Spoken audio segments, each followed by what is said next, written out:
Ahora sí, Sí, perfecto. la magistratura, por supuesto a su director, el magistrado Guillermo Blanco, y a todo su personal, la licenciada Giselle Extraño, el licenciado Domingo, y por supuesto a mi profesor de locución, Peter Carrión, que también está por ahí ayudando en los controles técnicos. Por supuesto que hoy vamos a hablar de la importancia de la criminalística como garantía de los derechos humanos, y por supuesto debemos iniciar por entender qué son los derechos humanos y si son relevantes para el acontecer y toda la estructura jurídica que tiene el Estado venezolano.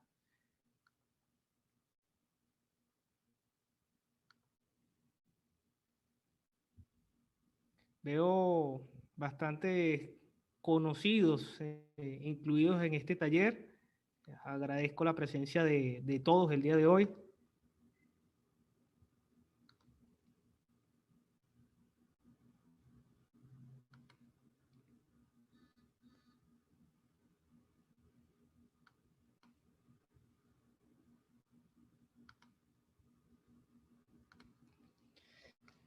Sí, como les indicaba, este taller se llama La criminalística como garantía de los derechos humanos. Está dirigido a público en general. Sé que hay bastantes compañeros del sistema de justicia, tanto jueces, fiscales, defensores y funcionarios de los cuerpos de seguridad. Creo que para todos es relevante entender qué tan importante es la criminalística para garantizar los derechos humanos.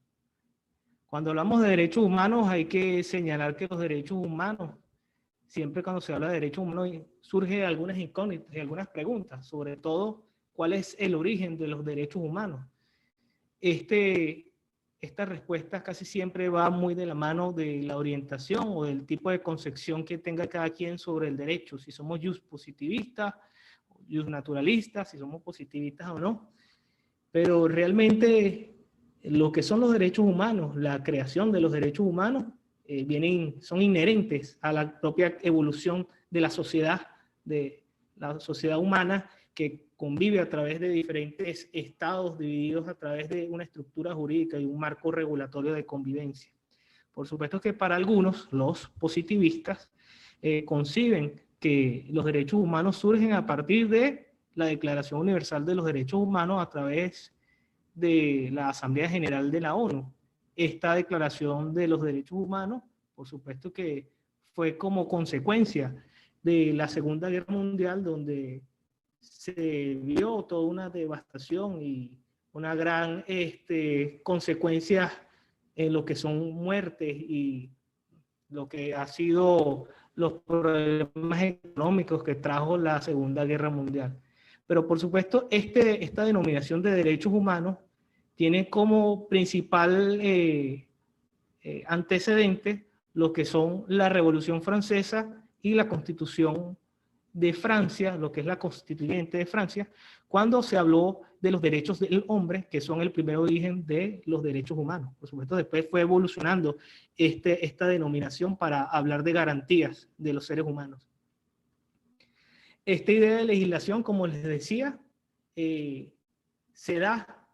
la hacen los estados como consecuencia de la Segunda Guerra Mundial, y a través de esta declaración, la Declaración Universal de los Derechos Humanos, realmente se firma en 1948, en diciembre de 1948, y esta declaración está en diferentes idiomas y fue acordado por lo que es el Consejo de Seguridad, que son los que ganaron la Segunda Guerra Mundial, y hay otros que son países que están rotativamente en este Consejo de Seguridad, y acordación de las Naciones Unidas. Por supuesto, esta concepción que está recogida en la Declaración Universal de los Derechos Humanos busca es la convivencia pacífica de la sociedad, de la no proliferación de armas, el no volver a vivir todos los problemas que trae la guerra, y tratar de que existan algún tipo de igualdad y de justicia para garantizar el desarrollo integral de los seres humanos para que vivan en paz. La Declaración Universal de los Derechos Humanos, como les decía, esa resolución es la 217 de la Asamblea General de las Naciones Unidas, fue en París el 10 de diciembre de 1948 y está en más de 500 idiomas. A la hora de derechos humanos y la Constitución, siempre hay que aclarar, hay una discusión si derechos humanos y derechos fundamentales serán lo mismo. Hay algunos que dicen que sí, hay algunos que dicen que no, hay algunos tratadistas que dicen que son dos cosas totalmente distintas. Lo cierto es que los derechos humanos y los derechos fundamentales realmente son lo mismo, pero la diferencia la da dónde está positivizada, es decir, dónde, en qué instrumento jurídico está recogido. Cuando hablamos del derecho a la vida, si no estuviera en la Constitución de la República Bolivariana de Venezuela, diríamos que el derecho a la vida es un derecho humano. Pero como está en la Constitución, nosotros señalamos que es un derecho fundamental. Es decir, el derecho a la vida, por estar en una norma internacional y una norma nacional, se puede decir que es un derecho fundamental y un derecho humano. Siempre que se hable de un instrumento jurídico internacional, hablaremos de derecho humano, y siempre que esté en la norma nacional, es decir, en la Constitución, hablaremos de derechos fundamentales. Esa realmente es toda la discusión que existe, dónde está positivizada. Pero muchas de estas garantías están tanto en la norma internacional como en la norma nacional. Eso es importante que lo tengamos claro. Por supuesto que la Constitución de la República Bolivariana de Venezuela es una de las más avanzadas, recoge todo un conjunto de instrumentos y tratados internacionales, es una de las que recoge más instrumentos a nivel internacional. Esperemos que la nueva Constitución de Chile que se avecina, yo imagino, según los cálculos que están haciendo algunos especialistas, de estar a finales del 2021 o principios del 2022, esperemos que esa Constitución chilena, que ya fue aprobada a través de referéndum, una convención constitucional, es decir, una Asamblea Nacional Constituyente a tales fines, pueda recoger mayores avances en lo que es el campo de derecho internacional y de los derechos humanos, porque si bien es cierto, como les mencionaba, Venezuela tiene muchos avances, pero en estos últimos 20 años también han evolucionado lo que son los derechos humanos en estos últimos 20 años. La Constitución de la República Bolivariana de Venezuela nos habla del debido proceso y nos establece que el debido proceso se aplicará en todas las actuaciones judiciales y administrativas que se realicen en Venezuela, es decir, ese poder que tiene el Estado está regulado por ciertas garantías, como son los derechos humanos y, en este caso particular, el debido proceso, que el debido proceso está tanto en las normas internacionales y está en las normas nacionales. En el caso venezolano está en la Constitución, pero el debido proceso también está, ejemplo, en el Código Orgánico Procesal Penal. Entonces, está recogida en muchos instrumentos.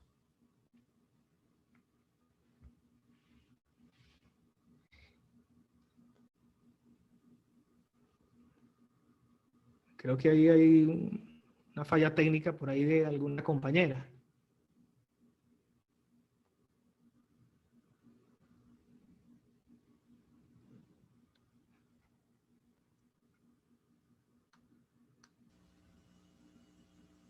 Sí, por acá puede continuar, doctor Canchica. Sí, como les decía, el debido proceso es una garantía internacional. El debido proceso es una garantía judicial de los derechos universales, pero también es una garantía de metodología científica. Está comprendida dentro del desarrollo progresivo de los derechos humanos o los derechos fundamentales, específicamente en los reconocidos dentro de los grupos de derechos individuales o civiles. En Venezuela, el Estado Social Democrático de Derecho y de Justicia marca toda la actuación del Estado y, por supuesto, marca toda la actuación de los funcionarios que representan a este Estado. Es importante señalar que, el derecho internacional, los derechos humanos, también garantiza la actuación policial y la actuación de todos los funcionarios. Es importante señalar otra discusión con respecto a los derechos humanos. Siempre se ha discutido si la violación de los derechos humanos, si quien viola los derechos humanos nada más son los funcionarios del Estado venezolano o de cada Estado. Esa discusión se ha venido en los últimos 15, 20 años porque pareciera que algunos ciudadanos, sin ser funcionarios, sin estar investidos de algún cargo, pudieran violar los derechos humanos. Hay casos connotados a nivel internacional, el mal llamado Estado Islámico, que no es Estado y muy poco islámico, viola los derechos humanos, pero como no es representante de un Estado formalmente, algunos dicen que eso no es una violación de los derechos fundamentales o los derechos humanos. En el caso venezolano, esa discusión se ha ido desarrollando con algunas leyes. Ahora tenemos la ley constitucional contra el odio, que en su tipo penal, el artículo 20, habla de una figura o de un sujeto indeterminado, habla de quién, y después habla de lo que es el verbo rector, la actuación que hace este posible acusado o imputado o acusado. Nos habla indefinido, no nos define, nos dice si es un funcionario, y además en los artículos precedentes, esta ley constitucional contra el odio nos habla que todos los tipos penales previstos en esta norma son violación de los derechos humanos, es decir, que sin ser funcionario del Estado, los que incurran en estos delitos están cometiendo delitos de violación de los derechos humanos. Es decir, esta evolución de la violación de los derechos humanos en Venezuela está siendo un poco más avanzada que en otros países. No necesariamente, aunque sí en su mayoría, pero no necesariamente la violación de los derechos humanos la hacen los funcionarios de un Estado. Como les decía, el debido proceso es una garantía tanto jurídica, pero una garantía también científica de toda una metodología que recoge la criminalística. Es importante señalar el artículo 49 constitucional, que habla del debido proceso, pero tiene aspectos que son propiamente de la criminalística. El artículo 49, numeral primero, dice que la defensa y la asistencia jurídica son derechos inviolables en todo estado y grado de la investigación y del proceso. Todas las personas tienen derecho de ser notificadas de los cargos por los cuales se le investiga, de acceder a las pruebas y de disponer del tiempo y de los medios adecuados para ejercer su defensa. Serán nulas las pruebas obtenidas mediante la violación del debido proceso. Cuando hablamos de pruebas, cuando hablamos de nulidad de pruebas obtenidas mediante la violación del debido proceso, estamos hablando de elementos de la criminalística y no solamente elementos jurídicos técnicos. Por eso es que cuando hablamos de debido proceso como una garantía internacional de los derechos humanos, también estamos hablando de un proceso que se inicia con elementos de interés criminalístico desde el sitio del suceso en adelante. Por supuesto, hay que repasar qué es la criminalística. La criminalística es una disciplina. Hay algunos autores que dicen que no es una disciplina, que es una ciencia. Otros hablan que es un área de apoyo al derecho penal. Por supuesto que mis alumnos de criminalística y compañeros del 6CPC nunca aceptarán que ellos son un área de apoyo. Y por supuesto que nosotros los abogados nunca aceptaremos que nosotros somos, el derecho es un área de apoyo de la criminalística. Eso va a depender de la concepción, del conocimiento que tenga cada quien, por supuesto. Pero lo cierto es que la criminalística es una disciplina que aplica fundamentalmente el conocimiento y métodos técnicos de la investigación científica. La investigación científica tiene unas características propias que la hacen irrefutable ante cualquier prueba y ante cualquier examen de duda con respecto a la investigación científica. Esta disciplina, como es la criminalística, tiene el fin de determinar técnicamente la existencia o no de un hecho punible, la individualización y identificación del autor o los posibles autores o partícipes de un hecho punible, así como descartar las pruebas obtenidas ilegalmente. Este último parte, que es descartar las pruebas obtenidas ilegalmente, es muy importante para resguardar lo que son los derechos humanos y no llevar procesos muy parecidos a lo que describe Kafka en el libro El Proceso, para evitar precisamente este tipo de procesos que no tienen fundamentos desde lo que es los objetos de interés criminalístico. Por supuesto, tenemos que hablar de, esto es en palabras técnicas, ustedes saben a qué me refiero cuando hablo de manipulación inadecuada o implantación de elementos de interés criminalístico. Coloquialmente sabemos cómo se llama también eso. Esta posibilidad de manipular inadecuadamente, intencionado o no, el sitio de suceso, la implantación de evidencias de hechos delictivos puede considerarse una violación de los derechos humanos y puede dar como resultado la nulidad de pruebas obtenidas mediante la violación del debido proceso. Esto está de la mano con la teoría que nos dan en derecho, pero que también tiene sus bases desde el texto bíblico. Por supuesto que no vamos a hablar aquí de religión, pero lo cierto es que está Mateo 7:17, como es la teoría del fruto del árbol envenenado. Esta teoría del fruto del árbol envenenado nos dice que todo árbol envenenado dará frutos envenenados. Toda evidencia implantada o manipulada inadecuadamente, intencionalmente o no, nos va a dar un resultado inadecuado y puede contaminar todo un proceso. Esto es importante como base fundamental de la criminalística, como garantía de los derechos humanos, del debido proceso y del propio proceso penal.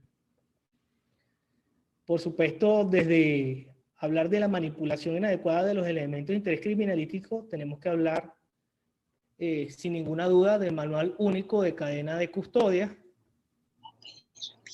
que recoge muchos instrumentos internacionales con respecto a el buen desenvolvimiento o la buena praxis que tienen que hacer los funcionarios de seguridad en la colección de las evidencias que primero pudieran ser indicios, evidencias, medios de prueba y por supuesto en un posible juicio oral y público es el juez el que le va a dar el carácter de plena prueba o no a estos elementos de interés criminalístico.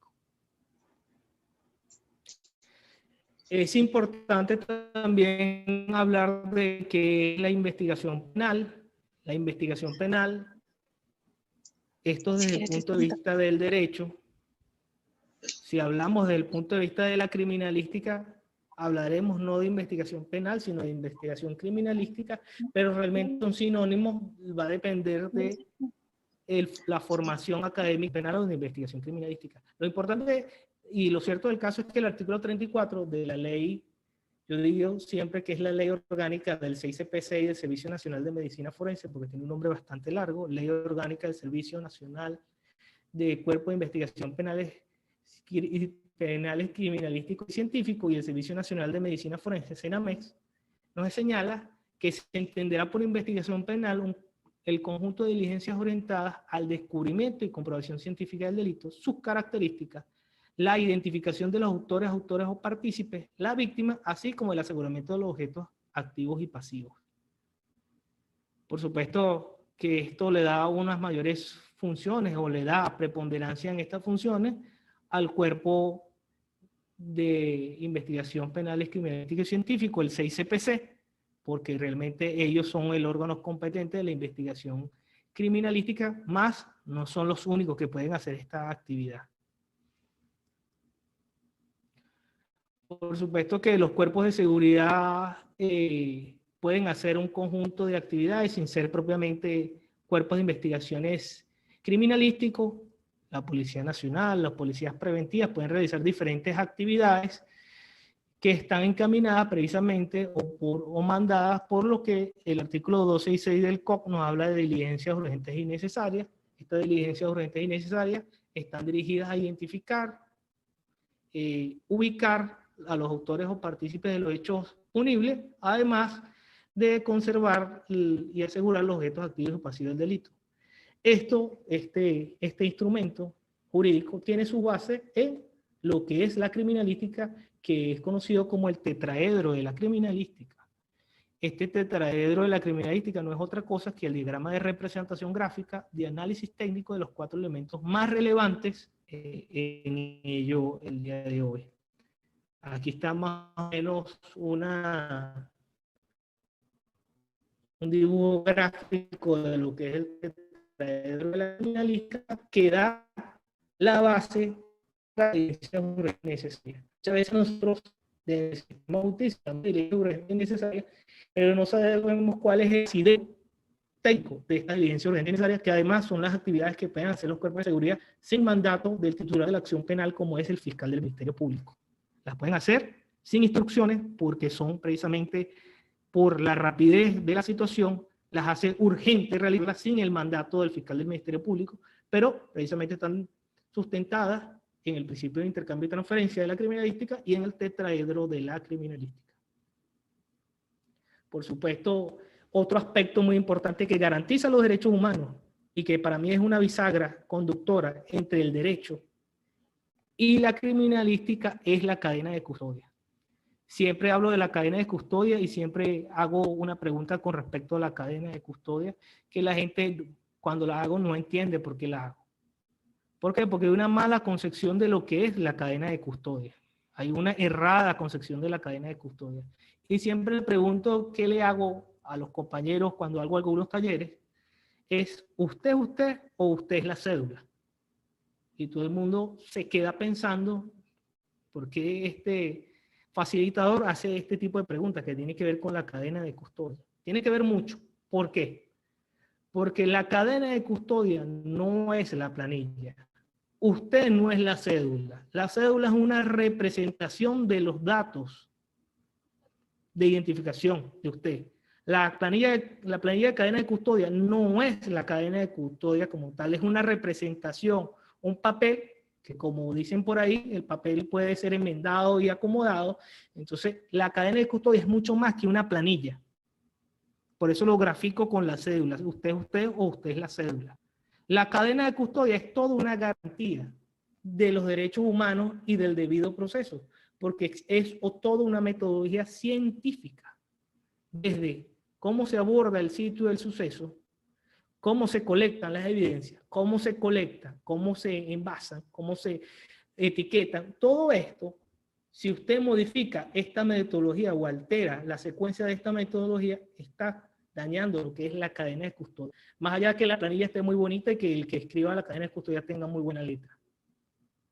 Eso es muy importante porque precisamente esta cadena de custodia, toda esta metodología científica garantiza que no exista implantación de evidencia, que no exista contaminación de evidencia y que realmente se esté garantizando el debido proceso como garantía de los derechos humanos en los procesos que se le investigan. Ese jus puniendi que tiene el Estado, ese poder punitivo, no es un poder que es ilimitado. Ese poder punitivo que tiene el Estado tiene unos límites y estos límites son los derechos humanos y en forma particular es el debido proceso a través de la metodología indicada por la criminalística. Por supuesto que el deber de informar que tienen los cuerpos de seguridad al Ministerio Público como titular de la acción penal hace que toda esta actividad o toda la función de los cuerpos policiales sea un poco más transparente, ya que ellos tienen otra autoridad que puede revisar estas actuaciones y por supuesto hacer notificar al Ministerio Público tiene que ejercer todas las funciones establecidas en el Código Orgánico de la Constitución. También este deber de informar está previsto en la Ley Orgánica de Policía de Investigación y del Cuerpo de Investigaciones Científicas Penales y Criminalísticas y del CENAMEF, en lo que es el artículo 40, dice, por supuesto, que al tener conocimiento de la perpetración de los hechos punibles, estos cuerpos de seguridad deben indicarle al Ministerio Público en los lapsos previstos en el COP sobre la ocurrencia de un hecho delictivo. En caso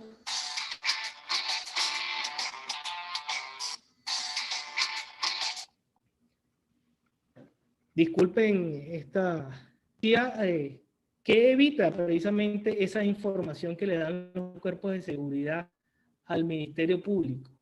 Precisamente que no existan privaciones ilegítimas de libertad o que no existan denuncias en este caso de privaciones ilegítimas de libertad, porque al ser informado el Ministerio Público de la aprehensión, la captura de algún ciudadano cometiendo algún hecho delictivo que conocemos cómo es, iniciará la judicialización de estos ciudadanos y, por supuesto, se garantizarán todos los derechos que tienen los aprehendidos o los privados de libertad en este caso.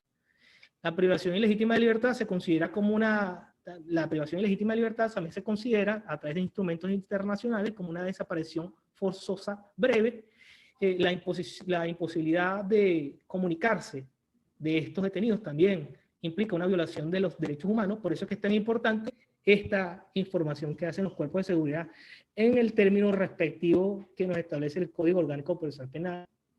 Por supuesto, todos sabemos que la titularidad de la acción penal, o todos los que están por este taller, saben que la ejerce el Ministerio Público. Igual a la investigación la dirige el Ministerio Público. Eso de que dirige la investigación el 6CPC quedó en el Código de Enjuiciamiento Criminal. Pues sabe que el Código de Enjuiciamiento Criminal no es de todo malo.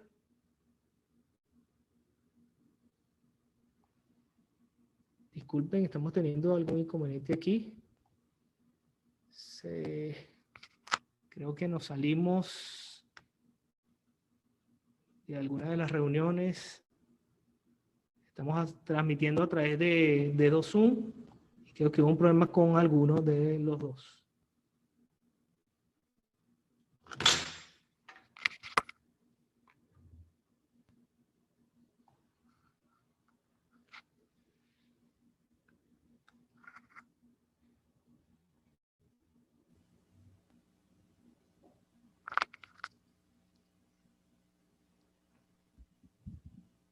Sí, buen día, doctor Canchica. Aparentemente sí estamos teniendo problemas con la otra sala de reunión. Si quiere, continúe por aquí mientras solucionamos lo otro y ya reconectamos a las personas que están allí en esa sala.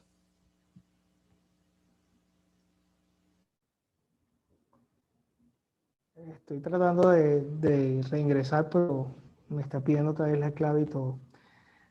Sí, no, hay que crear una nueva sala, ya lo estamos haciendo. Ya le haremos llegar a los participantes y a usted mismo los nuevos datos para el ingreso.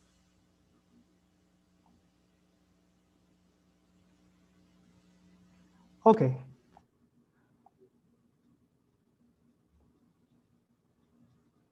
Bueno, seguimos por aquí entonces, por esta sala. Disculpen los problemas técnicos. Bueno, las actas de investigación, ya eso creo que es materia de otro taller, pero es un instrumento que garantiza también la acta de investigación, la protección de los derechos humanos de los posibles detenidos o de posibles investigados,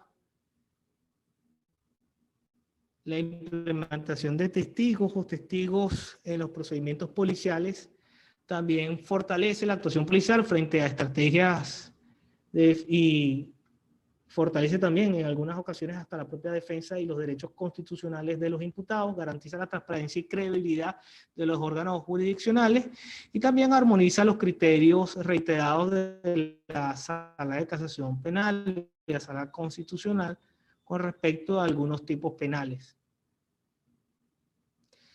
Hay otra violación de los derechos humanos conocida en los instrumentos internacionales como son los tratos inhumanos o degradantes. Son actos bajo los cuales se agrede psicológicamente a todas las personas, en este caso privadas, sometidas a privación de libertad, ocasionándoles temor, angustia, humillación.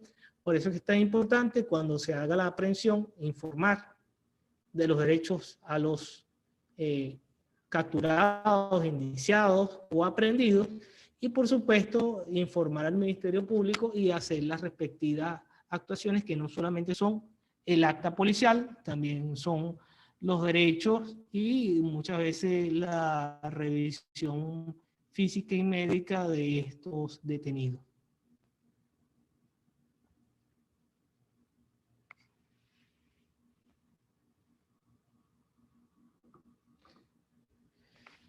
Derechos humanos y la Constitución de la República Bolivariana de Venezuela. El artículo 25 de la Constitución de la República Bolivariana de Venezuela nos habla que todos los actos dictados en ejercicio del poder público que violen o menoscaben los derechos y garantías previstos en esta Constitución y la ley serán nulos, y los funcionarios públicos o funcionarias públicas que lo ordenen o ejecuten incurrirán en responsabilidades penales, civiles y administrativas, según sea el caso, sin que sirvan excusa de órdenes superiores, pero también hay un elemento fundamental en la norma constitucional que nos habla que la violación de los derechos humanos no prescribe. Este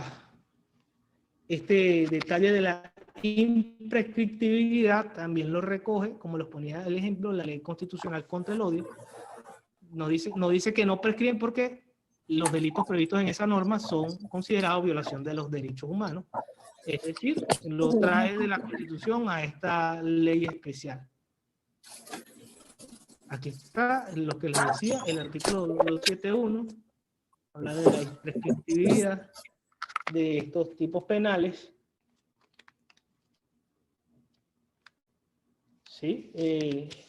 Nos habla que en ningún caso se podrá negar la extradición, habla de la extradición, y en la última parte nos habla, no prescribirán las acciones judiciales dirigidas a sancionar los delitos contra los derechos humanos o contra el patrimonio o tráfico de estupefacientes y psicotrópicos. Nos habla que son imprescriptibles esta violación de los derechos humanos, por eso es que es tan importante que entendamos que todas estas normas manuales, como el Manual Único de Cadena de Custodia, el incumplimiento de esto pudiera dar origen a la violación de derechos humanos, porque este es el sustento del debido proceso, y el debido proceso a su vez es una garantía dentro de los instrumentos internacionales y los instrumentos nacionales de protección de los derechos humanos. Voy a hacer aquí un clic para ver si podemos continuar a través de la otra sala. Me indican por aquí. Vamos a ver si tomamos la otra sala. Con permiso.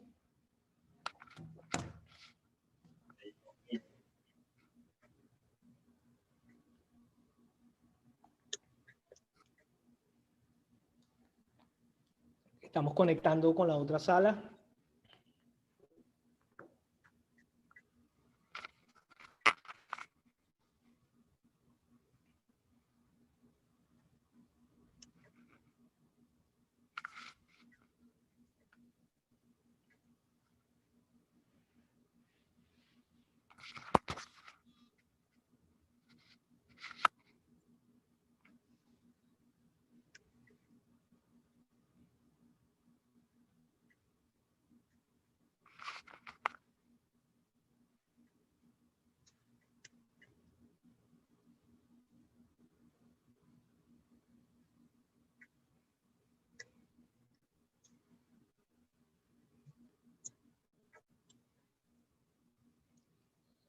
Creo que acabamos de retomar, no sé si estoy con audio o sin audio en la otra sala.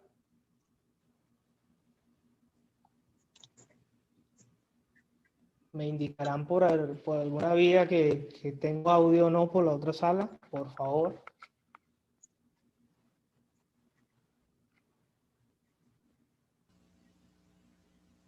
Sí, doctor Canchica, sí, creo que sí, ya estamos retomando la conexión y ya se le está escuchando por allí.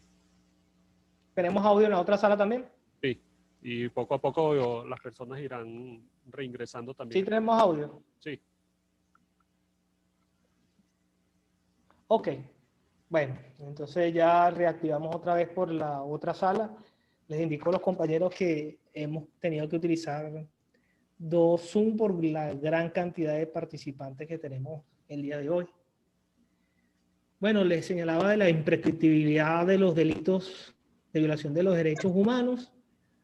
Hablaba también de que no se podrán alegar órdenes superiores en el caso de los funcionarios que cometan violación de los derechos humanos. Una de las características que tiene la violación de los derechos humanos son cometidos mayormente, como les decía, por acción o omisión o faltas de diligencia o inexperiencia también pudiera ser de funcionarios del Estado, y por supuesto tienen ese detalle que es imprescriptible. Como les mencionaba al principio, hay una discusión con respecto a que si estos tipos penales, estos tipos internacionales de violación de los derechos humanos, nada más la hacen lo que son los funcionarios del Estado, pero el avance ha sido que no solamente los funcionarios del Estado, y ya les puse el ejemplo en el caso venezolano, que puede hacer violación de los derechos humanos de ciudadanos que no estén investidos en ninguna autoridad o algún cargo que represente el Estado venezolano. Estas son las características de la violación de los derechos humanos. Igualmente, Hay que hablar de la criminalística como garantía de los derechos humanos. Las normas, obligaciones, manuales de actuación y procedimientos técnicos de investigación recogidos en el derecho y la criminalística están destinadas a los funcionarios de los cuerpos de seguridad para que garanticen los derechos humanos, para que protejan los derechos humanos, pero también para garantizar la transparencia y la credibilidad de la actuación de estos funcionarios que realicen las actividades. La criminalística como garantía y protección de los derechos humanos tiene un doble propósito. Por ahí algunos compañeros tienen los micrófonos abiertos, por favor les agradezco. Como les decía, la criminalística tiene un doble propósito también en la garantía o en la protección de los derechos humanos, como es que sirve tanto como para garantizar los derechos humanos, ya que son herramientas técnicas y métodos científicos para proteger los derechos humanos, pero también es una disciplina que determina si ocurriera una violación de los derechos humanos. El caso internacional que me imagino que han oído son los 43 de Ayotzinapa. Estos fueron desaparecidos por cuerpos de seguridad de México y a través de la criminalística han podido obtenerse algunos elementos para la investigación y para esclarecer estos hechos. También cuando algún cuerpo de seguridad trata de manipular algún hecho como enfrentamiento o algo parecido, la criminalística, estas unidades contra la vulneración de los derechos humanos y de los derechos fundamentales, son las que acuden a través de la criminalística como una garantía más allá o después de la violación de los derechos humanos, pero también nos sirve como una prevención o una protección a través de todos estos manuales, estas herramientas y estos mecanismos y toda esta metodología científica que les hablé, que le da a los cuerpos de seguridad y que muchas veces nosotros trabajamos sin ser funcionarios policiales con ellas y no sabemos el origen de la criminalística o el origen de estas normas jurídicas. Desde la criminalística, como les ponía el ejemplo de diligencias urgentes y necesarias, que tienen su origen, estas diligencias urgentes y necesarias, en lo que se llama el tetraedro de la criminalística y el principio de la criminalística, que son 7, pero nada más uno, como es el principio de intercambio y transferencia. Como ven, todo el ordenamiento y toda la estructura jurídica que tenemos está muy relacionada con lo que son los fundamentos de la criminalística. Y como no les gusta a los compañeros del 6CPC y los expertos en criminalística, pero la criminalística es una ciencia que apoya al derecho, no solamente al derecho penal, al derecho en sus diferentes áreas o diferentes divisiones. Y por supuesto, antes de comenzar la interacción de preguntas que nos van a hacer todos los que están en las dos salas, debo terminar con un pensamiento del libertador Simón Bolívar, que creo que es muy propicio para la actividad que todos realizamos desde el sistema de justicia. El sistema que es una integridad, un conjunto de actividades que hacen diferentes instituciones, pero que también lo hacen los abogados en libre ejercicio, porque también son parte del sistema de justicia. El pensamiento de Bolívar no es otro que el talento sin probidad es un azote.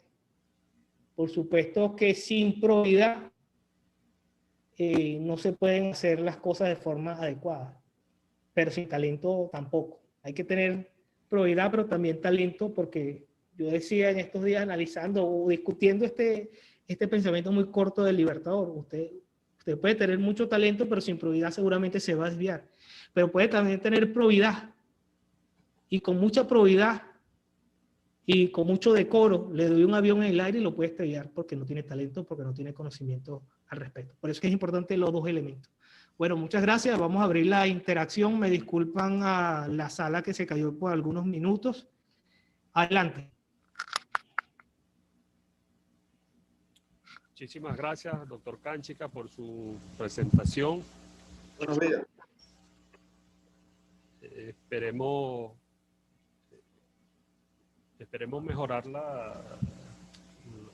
los rendimientos técnicos o superar las dificultades técnicas que hemos tenido el día de hoy. Queremos aprovechar bien para saludar la presencia, entre otros, de la gente que suele acompañarnos. del doctor Jesús Gerardo Peña, coordinador general de la Inspectoría General de Tribunales, también fue nuestro ponente, una excelente presentación que hizo durante lo que fue el primer ciclo de videoconferencias de la Escuela Nacional de la Magistratura.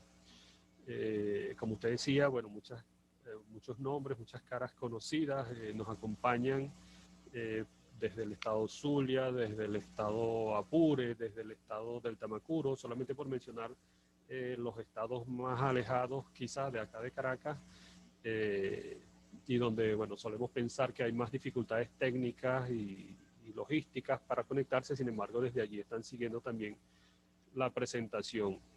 Por supuesto, vemos también mucho personal del Poder Judicial, jueces rectores, jueces presidentes de circuitos, jueces coordinadores laborales, coordinadores de protección, por ejemplo, y bueno, por supuesto también de los amigos del Ministerio Público, de la Defensa Pública, que también siempre nos acompañan.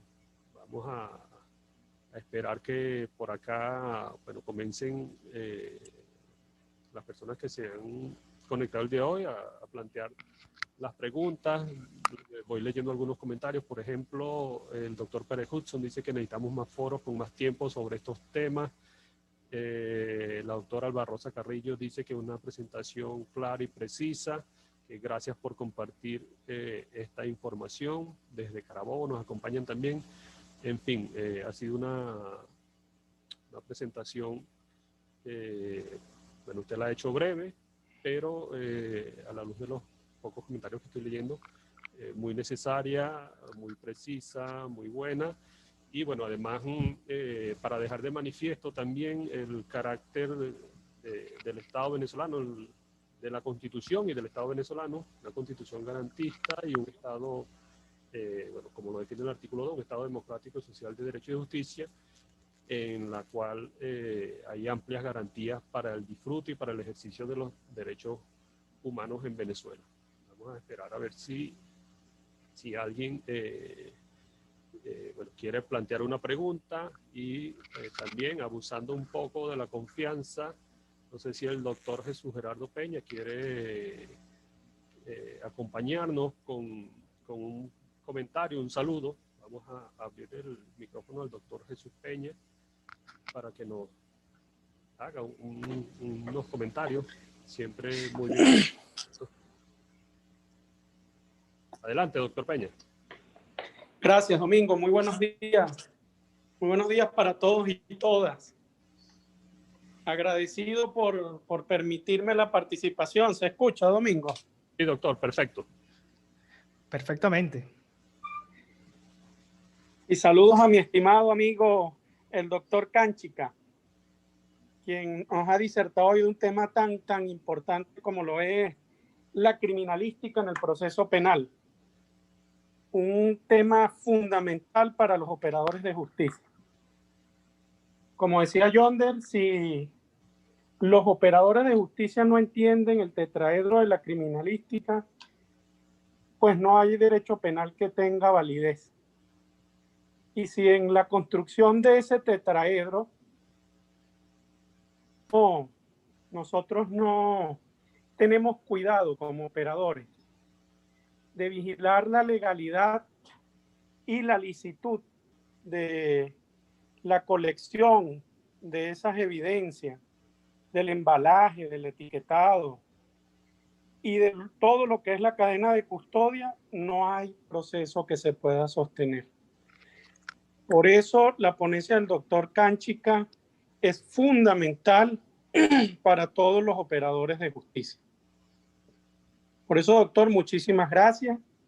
Se lo decía en un comentario, por traer a colación este tema tan oportuno e importante y fundamental para el proceso penal y los operadores de justicia. Sin criminalística no podemos adelantar procesos penales justos, porque la criminalística va más allá de un simple testimonio. Se basa en ciencia para la acreditación de los hechos punibles. Y si nosotros desde el punto de vista científico no acreditamos los hechos punibles, entonces no vamos a garantizar el debido proceso. Los procesos estuviesen llenos de especulaciones, estuviesen lleno de pruebas que no pueden sostenerse desde el punto de vista científico. Entonces, muchísimas gracias, Domingo, por tu deferencia. Y al doctor Canchica, felicidades una vez más, nuevamente sobre este tema y que tenemos que continuar recalcándolo cada día más. Gracias, Domingo. Y saludos para todos y todas. Buenos días. Muchísimas gracias a usted, doctor Peña. Bueno, como hemos dicho, muchas siempre, gracias. un amigo de la casa y bueno, un ponente de lujo que siempre tenemos en la Escuela Nacional de la Magistratura. Doctor Canchica, bueno, un par de preguntas que han llegado por acá para solicitar comentarios de su parte con respecto fundamentalmente a dos temas por ahora y luego le leo más. La violación de los derechos humanos por parte de personas que no son necesariamente funcionarios del Estado, es una pregunta reiterada. Y un segundo comentario, están pidiendo suyo, de su parte, un comentario sobre la formación en materia de derechos humanos para los cuerpos policiales. De hecho, el doctor Castillo Zambrano, quien le envía su saludo, dice que sería bueno aprovechar su experiencia y su historial académico en la Universidad Nacional Experimental de la Seguridad para que haya más formación en materia de derechos humanos para los funcionarios policiales o para los aspirantes, en todo caso para los estudiantes de esta prestigiosa universidad. Adelante, doctor Canchica. Sí, con respecto a la formación, debo indicar que efectivamente estamos haciendo un trabajo.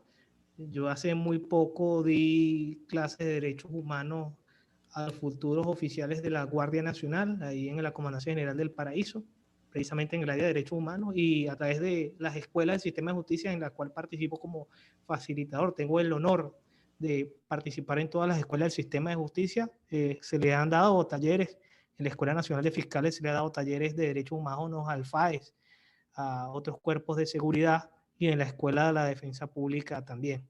Claro que quizás sería bueno coordinar con mayor efectividad estos talleres en materia de derechos humanos y de criminalística en los cuerpos de seguridad. Se está haciendo un trabajo desde todas las escuelas del sistema de justicia, la Escuela Nacional de Fiscales, la Escuela de la Magistratura, la Escuela de la Defensa Pública, pero dirigida en mayor hincapié a lo que es los funcionarios de esa institución, pero quizás se le pudiera dar mayor apoyo a los cuerpos de seguridad.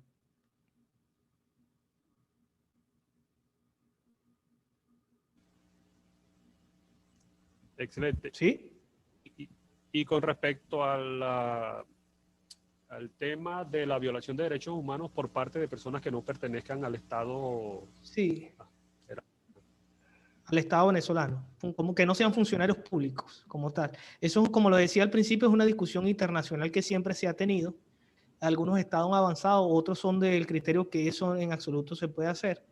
Pero en el caso venezolano ya hemos avanzado en algunas normas lo establecen de forma clara, otras no tan claras, pero por lo menos el ejemplo que colocaba de la ley constitucional contra el odio, que vale acotar que no es la única norma en el contexto internacional contra el odio. Hay más de 20 países que tienen normas igual de delitos contra el odio. En el caso venezolano, establece que son imprescriptibles por tratarse de violación de los derechos humanos. Y por tratarse de violación de los derechos humanos y decir que el sujeto activo es indeterminado, nos está diciendo efectivamente que hay ciudadanos que sin ser funcionarios públicos pueden violar los derechos humanos.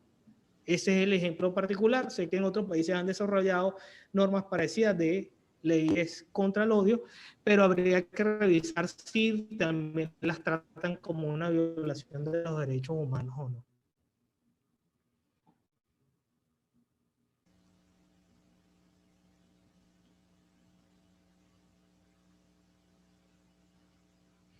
¿Sí? Sí, gracias, doctor Canchica. Por acá también el doctor Katafi pregunta, bueno, comenta y pregunta. Dice, buenos días, mi pregunta es, la criminalística es una ciencia que se encarga de mostrar con métodos químicos, físicos y biológicos para esclarecer un hecho punible en el sitio del suceso. Pero cuando el funcionario de policía quiere manejar y sembrar, lo puede hacer debido a que el titular de la acción penal no se aboca desde el campo. O sea, él señala que seguimos con problemas de derechos humanos y no podemos pedir que haya tetadero eficaz si no se supervisa y controlan los procesos penales. Adelante, doctor. Bueno, eso yo no sé. Yo siempre pensaré, a pesar de que mi formación es jurídica y en el área de la criminalística, pero mi vocación es docente, es más por vocación que por formación. Siempre que son las normativas. Como dice el amigo, habla de plantación, de alteración de sitio del suceso o de alteración de los objetos de interés criminalístico. Eso también va a depender de la formación que tengan nuestros funcionarios del sistema de justicia. Porque cuando un fiscal, cuando un juez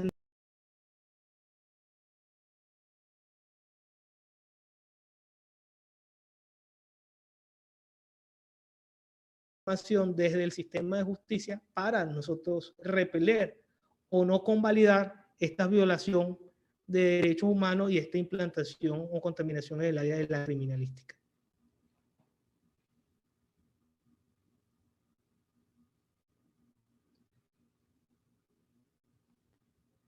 ¿Sí?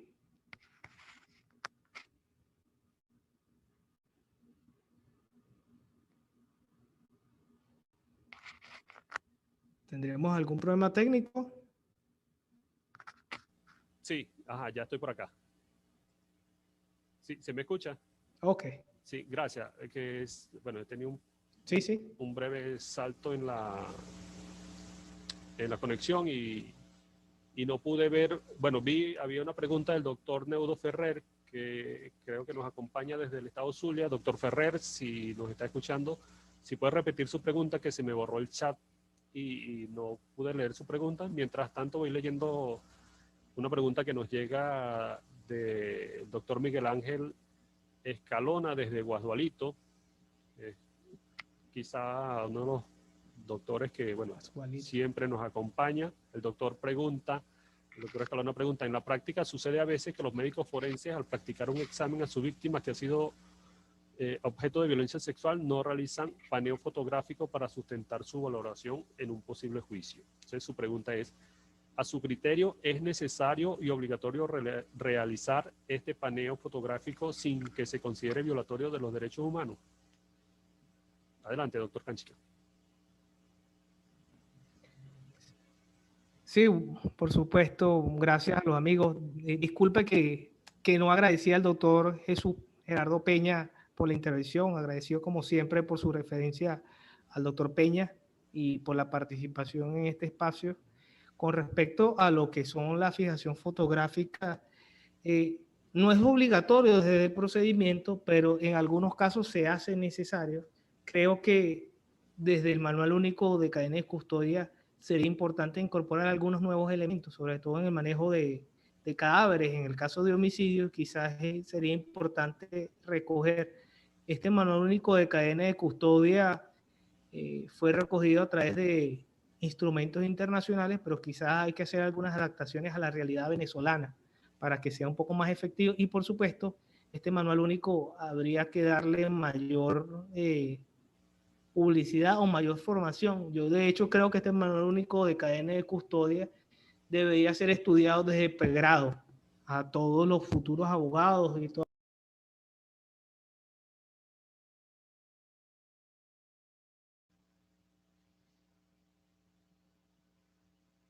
Admitir esta solicitud en consecuencia. Sí, gracias, doctor. Otra pregunta que nos llega, en espera de que el doctor Ferrer nos pueda reformular su pregunta para que no se pierda el esfuerzo que ha hecho y, bueno, lamentamos que se nos haya borrado el chat. Por acá preguntaban sobre la importancia de la Declaración Universal de los Derechos Humanos. Un comentario suyo al respecto, doctor.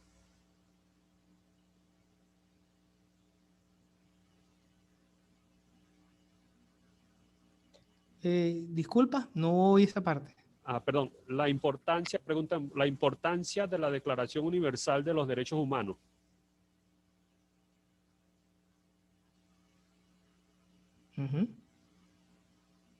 La importancia de la Declaración Universal de los Derechos Humanos, por supuesto que es muy importante porque le da el piso jurídico, el piso internacional con respecto a todas estas garantías que tienen los seres humanos por su propia condición humana. Por supuesto que la mayoría de las constituciones se basan en lo que son los derechos fundamentales y en lo que son los derechos humanos, recogen todos estos principios que están en la Declaración Universal de los Derechos Humanos. De hecho, el artículo 21 nos habla del derecho a la votación, el derecho a la participación y a las elecciones. Hay muchos otros derechos que recoge la Declaración Universal de los Derechos Humanos.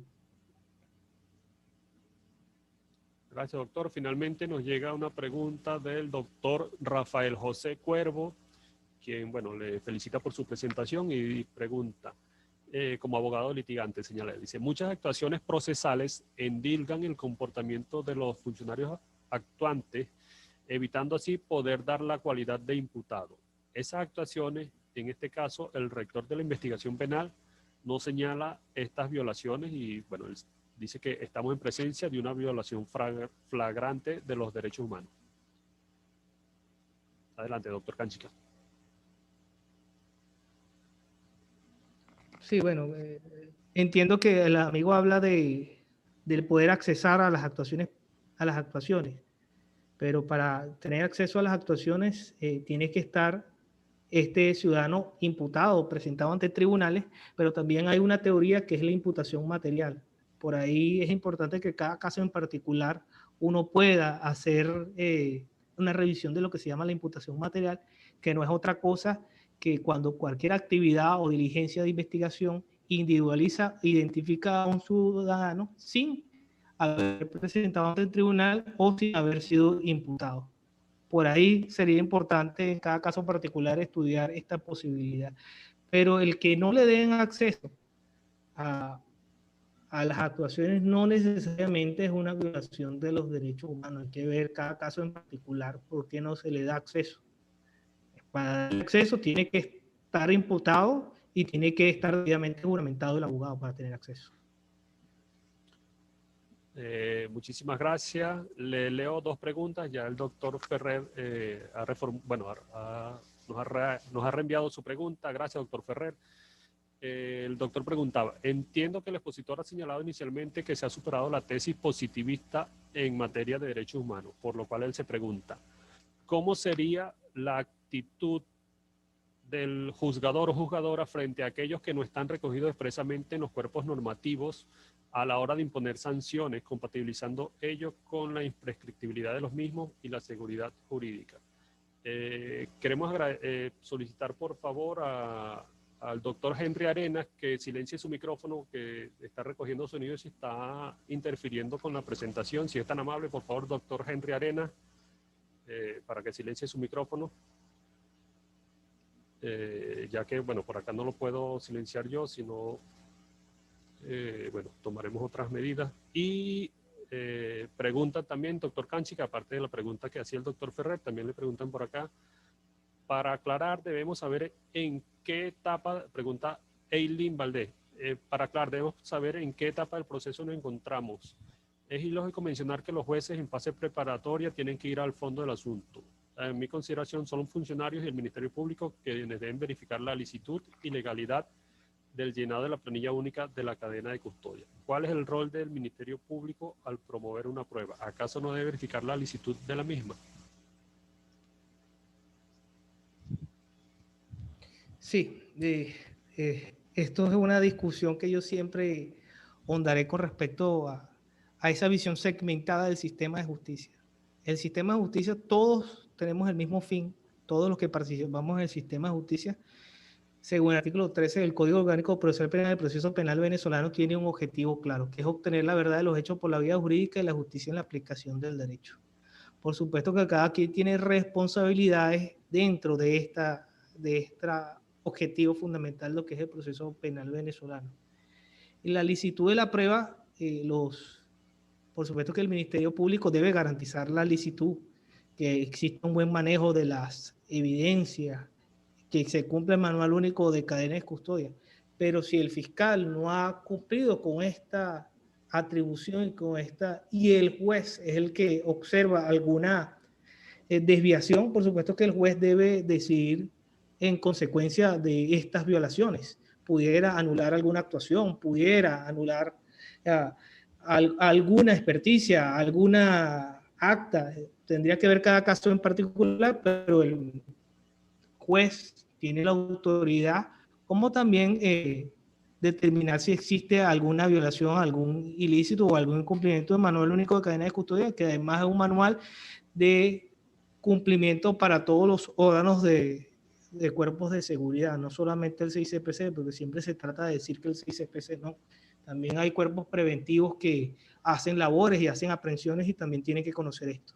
Por supuesto que en algunas fases del proceso más que en otras. Por supuesto, en la audiencia preliminar se habla en términos de criminalística, pero no se evalúan las evidencias o las futuras pruebas que sí se evalúan en el juicio oral y público. No se evalúan los medios de prueba, sino nada más que la acusación cumpla los requisitos previstos en el Código Orgánico Procesal Penal, pero en la audiencia de presentación, por supuesto que observamos actas policiales, observamos planillas, este tipo de cosas pudieran ser observadas siempre y cuando elevemos el nivel formativo de todos los funcionarios que estamos dentro del sistema de justicia. Y por supuesto, el defensor público privado, al ver alguna violación, pudiera indicar y pudiera solicitar en consecuencia por la violación de estas actividades. ¿Sí? Gracias, doctor Canchica. Y bueno, disculpa, Domingo, no sé si por la otra se está oyendo y se está viendo, no sé. Tengo dudas con respecto a eso. Sí se está oyendo y le están viendo perfectamente, doctor. Yo tengo por acá monitoreado también y está. Ok. Teníamos la pregunta del doctor Ferrer, Neudo Ferrer, que preguntaba cómo sería la actitud del juzgador o juzgadora frente a aquellos derechos que no están recogidos expresamente en los cuerpos normativos a la hora de imponer sanciones, compatibilizando esa característica con la imprescriptibilidad de los mismos y la seguridad jurídica. Y por la otra presentación, un segundo, el doctor Arenas, le vamos a pedir que por favor deje compartir pantalla. Deme un segundo, por favor.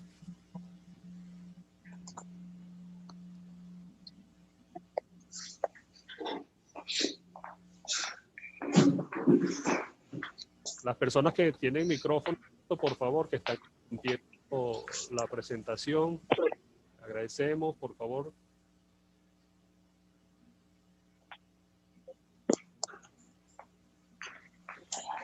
Ya, un segundito, doctor Canchica. Y por el otro grupo, déjenme por favor leer por acá una pregunta que tenían, un comentario más bien. Un segundito, por favor.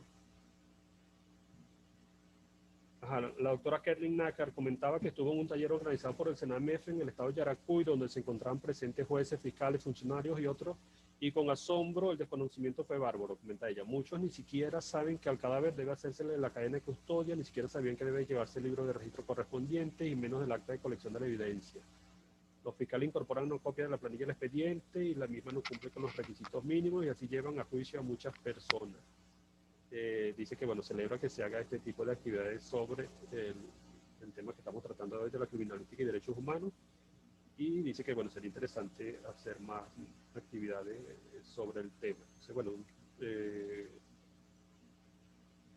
un comentario suyo, doctor. La pregunta del doctor Ferrer sobre la actitud de los jugadores sobre aquellos derechos que no están, por decirlo de algún modo, positivizados, y un comentario sobre la cadena de custodia o sobre el ejemplo que pone la autora Nácar desde el estado de Yaracuy. Sí, con respecto a la pregunta del doctor, vamos a ver si le entiendo.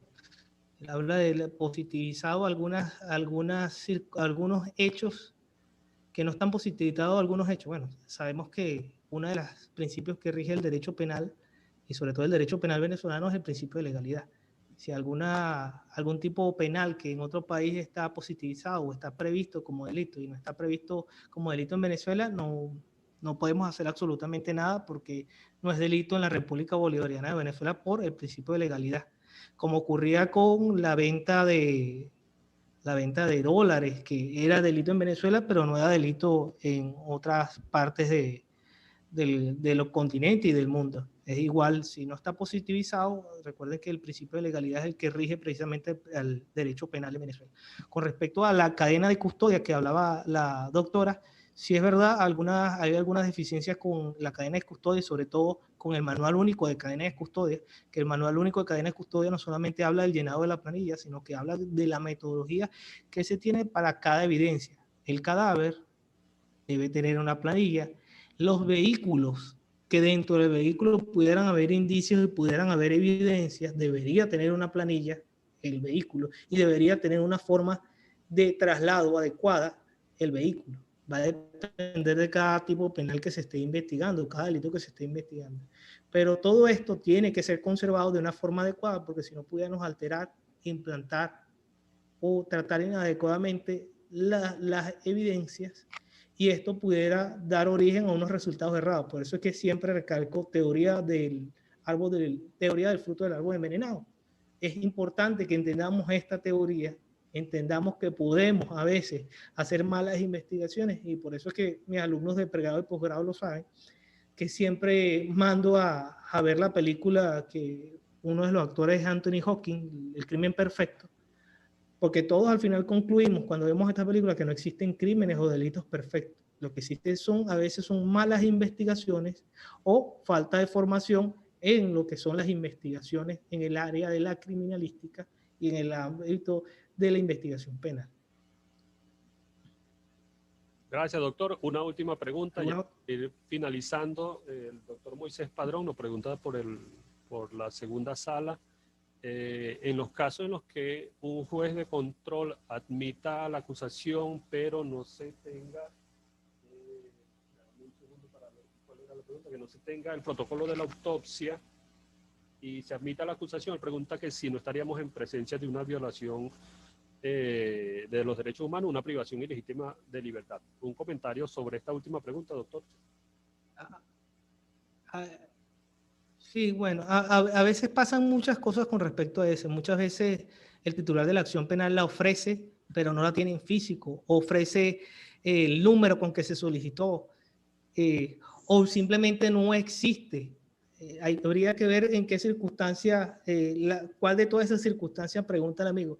Lo importante es que existen modos de corregir algunos errores. Una vez recuerdo que hubo un error con una transcripción de un protocolo de autopsia. Es decir, ustedes no sé si la mayoría conoce que la autopsia se hace extrayendo los órganos, van pesando, hay alguien que va anotando, y después de eso que está sentado en un libro se transcribe en una computadora con sello bien bonito, todo organizado. Y hubo un problema de transcripción en un juicio oral y público que una vez conocí, y como el caso se estaba hablando era de un homicidio de un ciudadano y la transcripción decía de un accidente automovilístico y el cadáver era de una ciudadana, hubo una discusión, pedir la nulidad de todo eso.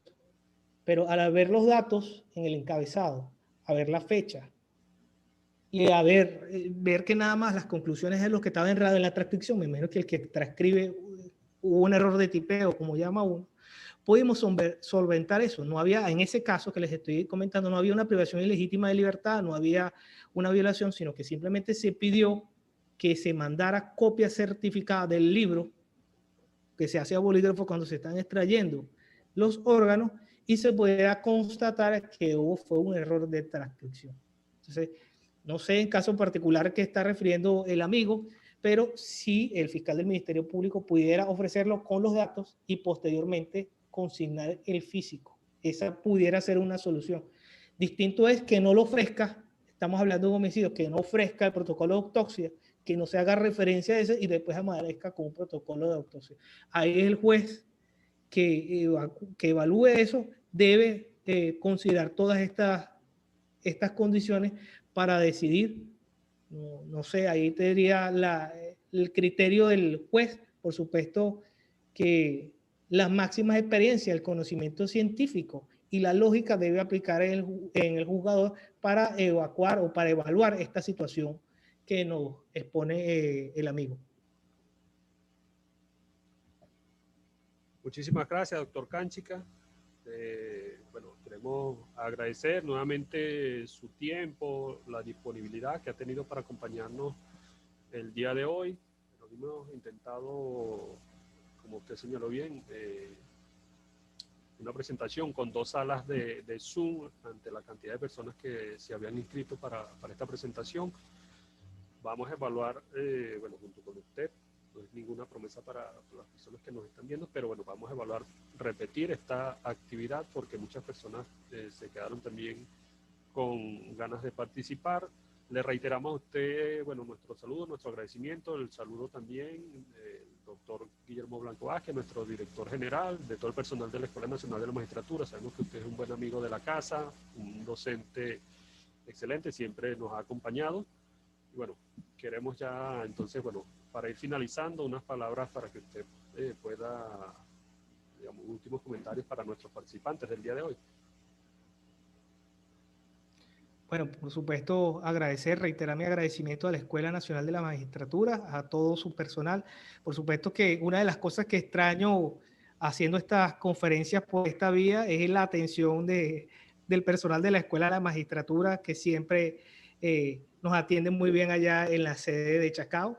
Pero por supuesto les agradezco a todos esta interacción. Sé que algunos inconvenientes técnicos de última hora se pudieron corregir gracias a la buena actuación de todos los que están detrás, que no se ven en este taller a través de este mecanismo online.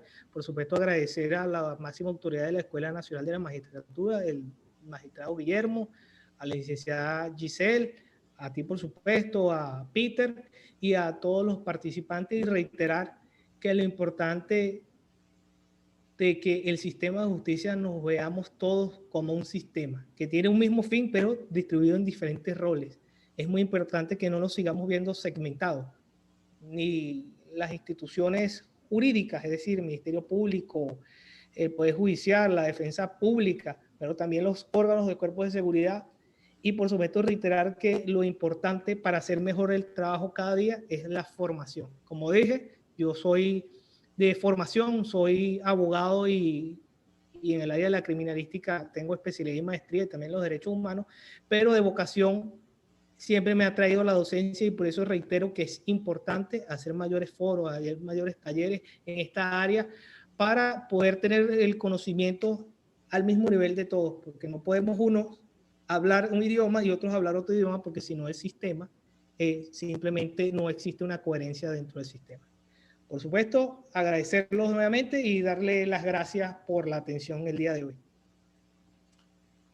Muchísimas gracias, doctor Canchica, al doctor Jesús Peña por esa participación especial del día de hoy. Gracias a todos quienes enviaron sus comentarios, sus preguntas. Y bueno, estén atentos porque vamos a tratar de repetir esta actividad con el doctor Canchica.